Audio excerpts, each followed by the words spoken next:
Hi guys, today we are talking about component 3 in outcome 2. This is the component that deals with social institutions. In this component, you are asked to analyze the role of social institutions by creating and supporting a claim about the impact on society. So we need to start with what is a social institution. All right, so social institutions are systems and structures that shape the activity of groups and individuals. Okay, you can't visit a social institution. It's more a structure. This includes things like our political system, our education system, religion. Other ones would be like family or the media. Okay, these social institutions include a system of statuses, so those are people with certain titles, roles, which are expected behaviors of those statuses, values, and norms, which we've talked about in component 1. And these are organized to satisfy one or more of our basic needs in society. Right? These social institutions are cultural universals, so they exist everywhere around the world, anywhere there's a civilization, all right? But they're going to look a little different. All right, we are going to start with family, okay? And for sociology purposes, family is defined as a group of people who are related by marriage, blood, or adoption. They often live together and share economic resources. A family is the most universal social institution, but what constitutes a family varies across cultures.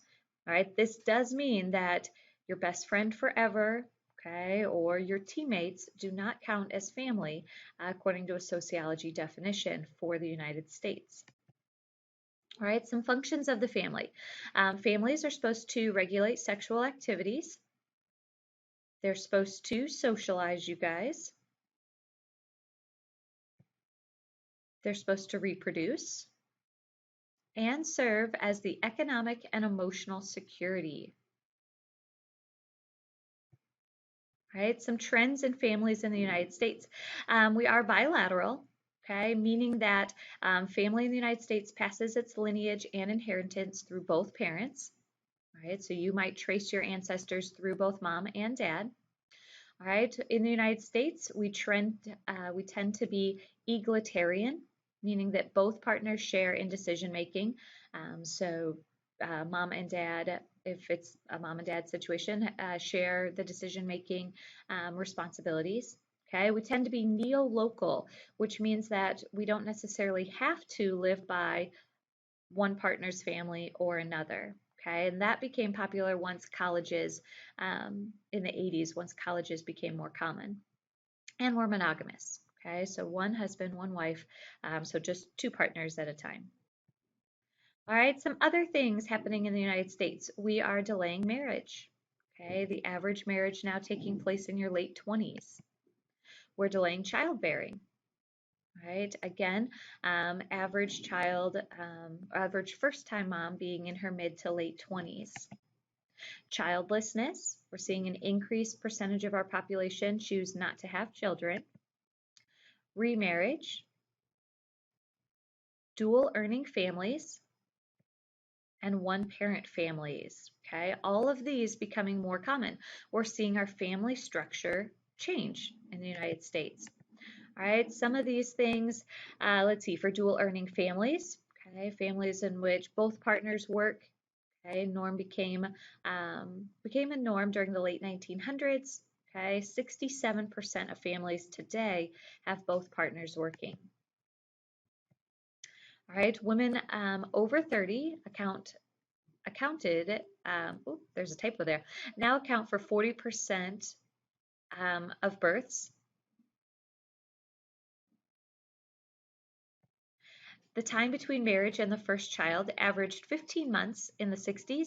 Today it is 3 years. Okay, so if you're marrying at 27, waiting till 30, right, to have your first child. Average age for the first marriage is 28. 48% of children today are born out of wedlock, okay, which does often then mean single parent families, does not have to. Right? 91% of Americans that get divorced once will get remarried. Right? And those divorce rates were at about 50% of Americans get divorced. And then 1/3 of all children being raised by a single parent. Okay, that's going to put a strain on some of those functions, some of those responsibilities of the family. All right, so the other social institution that we emphasized this semester was education, a system consisting of statuses and norms that ensure the transmission of knowledge, values, and patterns of behavior.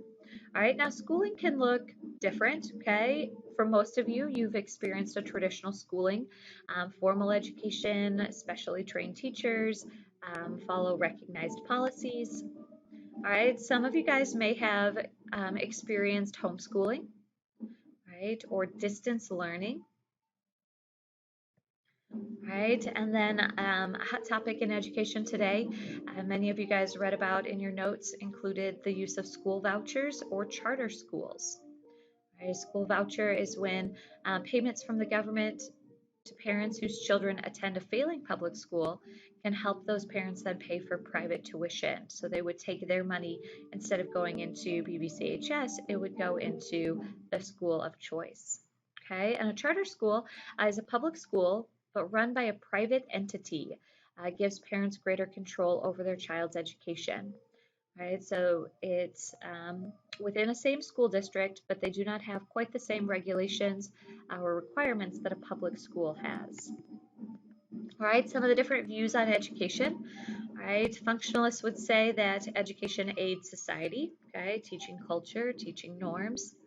Conflict, though, would say that education maintains an imbalance of power. Okay, now that may mean by race. Okay, it may mean by gender. It may mean by country, area of the country that you live. All right, and then the interactionalists would look at the face-to-face interaction. So what's going on in the classroom and how is society influenced by that? All right, a little bit on the functionalist, teaching knowledge, skills, socially integrating you, transmit culture, and prepare you for an occupation.